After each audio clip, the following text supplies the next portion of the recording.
আল্লাহ মালাকুল মাউত কে বলবেন, মালাকুল মাউত কি অবস্থা? বলবে সব শেষ। মাইয়াব্বা, কে বাকি?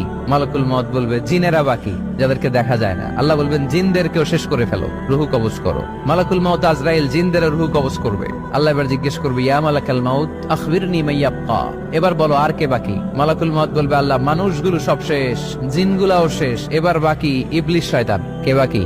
ইবলিসরেও শেষ করো, ইবলিসও শেষ। আল্লাহ আবার জিজ্ঞেস করবেন, ইয়া মালাকাল মাউতি মাইয়াব্বা, আর কে বেঁচে আছে বলো? মালাকুল মাউত বলবে, আল্লাহ আপনার কথা অনুযায়ী পৃথিবীর সব মানুষের রুহু কবজ করলাম, সব জিনদের রুহু কবজ করলাম, ইবলিসের রুহু কবজ করলাম, এখন আছে শুধু ফেরেশতা। আছে কারা? যাও ফেরেশতাদের রুহু কবজ করো। ফেরেশতাদের রুহু কবজ হয়ে যাবে। এবার আল্লাহ জিজ্ঞেস করবেন, ইয়া মালাকাল মাউত আখবিরনি মাইয়াব্বা। মালাকুল মাউত বলবে, আল্লাহ আপনার কথা মতো ধরে ধরে সব শেষ, ফেরেশতাও শেষ, 4 জন ছাড়া। কয়জন ছাড়া? জোরে বলেন, কয়জন ছাড়া? ইসরাফিল, জিব্রাইল, মিকাইল,